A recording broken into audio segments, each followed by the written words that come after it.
पहले मैं पॉलिटिकल बात ही करना चाह रहा हूं।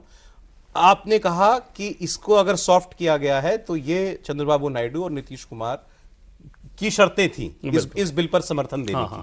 तो ये बात आपकी है जानकारी में कि ऐसा है? स्पेसिफिक इन्फॉर्मेशन है कि ऐसा है, और ये ऑन रिकॉर्ड सिर्फ नहीं था। तो ये जो रेट्रोस्पेक्टिव नहीं बनाया गया, प्रोस्पेक्टिवली बिल्कुल काम करेगा। और ये सिर्फ टीडीपी की शर्त नहीं थी, ये जेडीयू की भी शर्त थी। अच्छा, वहां कमेटी में टीडीपी के मेंबर ने क्योंकि दे दिया, उसको एक्सेप्ट कर लिया गया, तो जेडीयू के मेंबर ने उसको नहीं बोला। 14 जो अमेंडमेंट दिए गए थे उसमें ये टीडीपी के ये तो बहुत बड़ा काम इन्होंने करवा लिया मुस्लिम पक्ष के लिहाज से। अगर आप देखें, या जो लोग चाहते हैं कि वक्फ में सरकार का दखल अंदाजी ना हो, उनके लिहाज से नहीं, बड़ा काम भ्रम हो रहा है सौरभ। जैसा कि फिर मैंने कहा कि वक्फ की जैसे 8,72,000 के आसपास प्रॉपर्टी है ना, कितनी उसमें है ऐसी है जिसपे विवाद ना हो, और खासतौर पर ऐसी प्रॉपर्टी जो कि सिर्फ आपने यूज करने के आधार पर अपना कर लिया, वो तो विवादित है ही है और उस पर लागू होना ही होना। 52% प्रॉपर्टी ऐसी है जिसका मजहब के लिए इस्तेमाल ही नहीं होता। मुझे लगता है वो उस उस पर तो लागू नहीं होगा। ऐसे लोग आगे भी जैसे विवाद किसी कर की रहे थे। जमीन है, किसी की दुकान है, किसी का मकान है, उसके अलावा जो 48% बचता है उसका 40%, उसमें से नहीं, उसका 40% जो है वो ऐसा है जो कब्रिस्तान है, तो उसका धार्मिक इस्तेमाल हो ही रहा है। अगर कब्रिस्तान है तो हो रहा है। आप उसको कहिए इस्तेमाल या नहीं कहिए। जैसे मुंबई में परेल में कब्रिस्तान है, और कब्रिस्तान के आसपास की जितनी जमीन है उस पर रिहायशी बिल्डिंग है। हाँ, ठीक है ना, तो नाम आपने वो किया और वक्फ की जमीन को कहीं और लगा दिया और सारी बिल्डिंग खड़ी। नहीं, हम जो समझते हैं वो ये कि वक्फ का मतलब क्या, कोई भी जमीन जो धार्मिक काम के लिए दी गई है, अल्लाह के नाम कर दी गई है, अब उस पर इर्रिवर्सिबल है। हाँ, और इर्रिवर्सिबल है।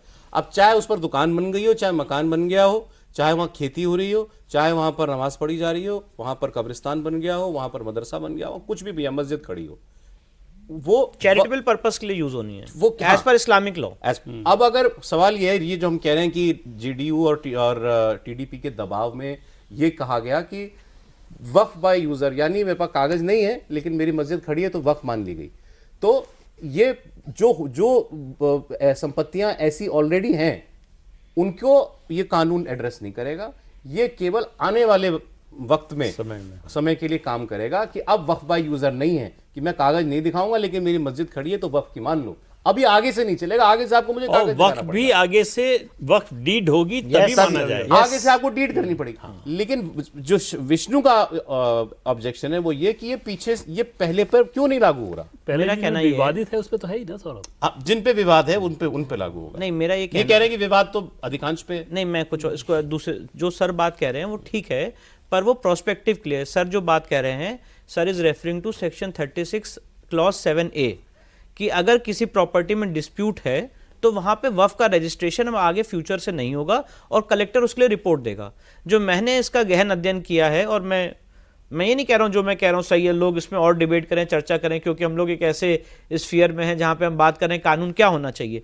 जो मैं इस पूरे बिल में लैक्यूना समझ रहा हूं, वो सबसे इंपॉर्टेंट लैक्यूना सेक्शन 3C का है, डिस्क्रिमिनेशन का, कि आपने सरकारी संपत्तियों को तो बचा लिया रॉन्गफुल डिक्लेरेशन से, पर अगर किसी मुस्लिम समाज की व्यक्ति की संपत्ति चली गई है पिछले वक्फ एक्ट 1995 में, क्रिश्चियन, जैन, सिख, ट्रस्ट की संपत्ति, सोसाइटी की संपत्ति अगर गलत घोषित हो गई है तो वो वापस कैसे आएगी, उसके लिए कोई इफेक्टिव मैकेनिज्म नहीं है। और इसीलिए मैं एक बात इसमें एक पहलू और है जो इस बिल की खामियां हैं, मैं सिर्फ उसको हाईलाइट कर रहा हूं। जो पॉलिटिकल एस्पेक्ट है मैं उसमें नहीं जा रहा हूं, क्योंकि मैं लीगल क्षेत्र से आता हूं, तो जो संविधान के अनुरूप है और जो इतने दिन से एक बात थी कि इस कानून के तहत डिस्क्रिमिनेशन हो रहा है, मैं उसको आपके सामने उजागर करना चाहता हूं। इसके बाद सबसे इंपॉर्टेंट पहलू यह है, आपको बहुत महीन बात बताना चाहता हूं। सेक्शन 6 वक्फ एक्ट 1995 का, उसमें पहले एक शब्द प्रयोग किया गया था, पर्सन इंटरेस्टेड, और उसमें सुप्रीम कोर्ट के 2 जजमेंट थे, board of Muslim Waqf versus Radhakrishnan और फातिमा बेगम का केस, 1979 सुप्रीम कोर्ट और 2010 सुप्रीम कोर्ट। उसमें सुप्रीम कोर्ट ने स्पष्ट रूप से कह दिया कि वक्फ के सर्वे के दौरान अगर किसी नॉन मुस्लिम की संपत्ति सर्वे में चली जाती है तो उसे चैलेंज करने की जरूरत नहीं है, क्योंकि वो सर्वे से बाउंड ही नहीं है। और पर्सन इंटरेस्टेड शब्द की व्याख्या की थी। इस पर्सन इंटरेस्टेड को बड़े महीन ढंग से कांग्रेस सरकार ने 2013 में बदल दिया और कर दिया पर्सन एग्रीव्ड। और अभी सुप्रीम कोर्ट का लेटेस्ट जजमेंट आ गया है राशिद वली बेग के केस में, जस्टिस वी बाला सुब्रमण्यन और जस्टिस हेमंत गुप्ता साहब का, जिसमें उन्होंने कहा है कि पर्सन एग्रीड की श्रेणी में नॉन मुस्लिम भी आते हैं और वक्फ है कि नहीं है ये डिस्प्यूट भी वक्फ ट्राइब्यूनल डिसाइड कर सकता है। तो ये पर्सन एग्रीव्ड, मैंने बहुत इसमें स्ट्रांग पूरी रिसर्च के साथ जेपीसी के सामने सुप्रीम कोर्ट के जजमेंट लगाते हुए बताया था कि पर्सन एग्रीव्ड को पर्सन इंटरेस्टेड कर दीजिए, वो नहीं किया गया, सबसे इंपॉर्टेंट बात। दूसरी इंपॉर्टेंट बात यह है कि हमने ये कहा कि वक्फ ट्राइब्यूनल पूर्णतः समाप्त होना चाहिए। इसका कारण यह है, अभी तक वक्फ पर विवाद होता था तो सुनवाई भी उसी का ट्राइब्यूनल वक्फ ट्राइब्यूनल जज करता करते थे। तो अब इस अमेंडमेंट में क्या किया है कि जो उसमें क्राइटेरिया था इस्लामिक लॉ का जानकार, उसको हटा दिया है, और जो करंट डिस्ट्रिक्ट जज हैं वो इस ट्राइब्यूनल को हेड करेंगे, और एक जॉइंट सेक्रेटरी लेवल का अधिकारी राज्य सरकार का वो इसमें भागीदार बनेंगे, दो जो ऑनरेबल जजेस होंगे। दोनों सरकार के आदमी होंगे। नहीं, डिस्ट्रिक्ट जज सरकार का आदमी तो नहीं होता है, डिस्ट्रिक्ट जज रिटायर्ड हो सकता मतलब है। सरकारी डिस्ट्रिक्ट जज is a part of a subordinate judiciary, independent body. ठीक है। तो डिस्ट्रिक्ट जज रहेंगे और एक जॉइंट सेक्रेटरी लेवल के अधिकारी रहेंगे जो स्टेट गवर्नमेंट द्वारा नियुक्त हो जाएंगे। ट्राइब्यूनल का जो कॉन्सेप्ट है वो रिलीजन एग्नोस्टिक है, रिलीजन से ट्राइब्यूनल का कोई संबंध नहीं है।